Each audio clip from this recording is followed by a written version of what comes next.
there you have it, the closing bell at the New York Stock Exchange, signaling the end of the trading day. U.S. stocks attempted a comeback today after tanking Monday. It was relatively flat across the board, though. The Dow Jones was up and down, but ended the day down around 70 points. Yeah, the S&P and NASDAQ have also had better days. The S&P edged slightly higher, and the NASDAQ was up about 1%. And joining us now is the Chief Investment Officer at Nuveen, Saira Malik. Saira, welcome. The stock markets, as we know, is not the economy. It does not necessarily indicate the overall health of the economy. But what do these wild swings over the last week or so tell us? And what have you been recommending to investors? Markets have been volatile for two reasons, and that's fears of a recession and persistent inflation. Investors are worried about a recession because the Federal Reserve is consistently increasing interest rates, and this hits consumers' pocketbooks in terms of higher mortgage payments and higher costs to take out loans, and also hits corporations where their debt payments can become more expensive. Now, with inflation, the drivers behind that have been tight supply chains, also wage inflation. We don't have enough people coming back into the workforce to meet the demand for jobs. And we're also seeing spending on goods, which we saw during the pandemic when we bought more cars and more appliances. But now we're also spending on experiences such as travel and going to restaurants.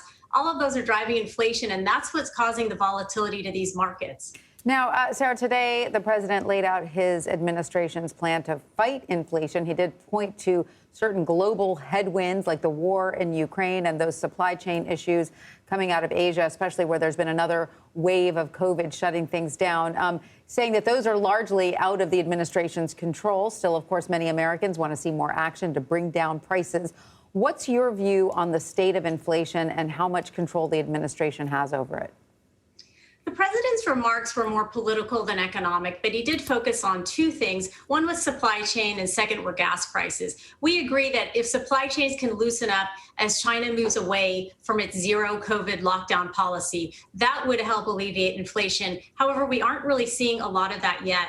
Gas prices are more challenging because if you look at the energy industry, supply is tight. Even if we add and bring more barrels out of reserves, supply for energy is still going to remain tight. Demand is strong, and oil producers are focusing not only on growing barrels, but on returning cash to shareholders. So it's going to be a struggle to get those gas prices down. Saira, what can you tell us about tomorrow's CPI report? What are you expecting? We're expecting a moderation in inflation. We think that last month's CPI was the peak. Month over month, excluding the volatile food and energy prices, we see CPI up 0.4% and year over year up 6%. Two things we'll be watching will be how do wages, is there any signs of wage inflation or anything that we're seeing in there? Also, how does supply chains look? But specifically shelter, that's 30% of CPI. How does that look? And what kind of spending are we seeing on used cars and new cars? We did see some moderation in some of those numbers last month, and that's why we think CPI is flat to down when we see it tomorrow. Saira Malik breaking it down for us. Thanks, Saira. Thanks for having me.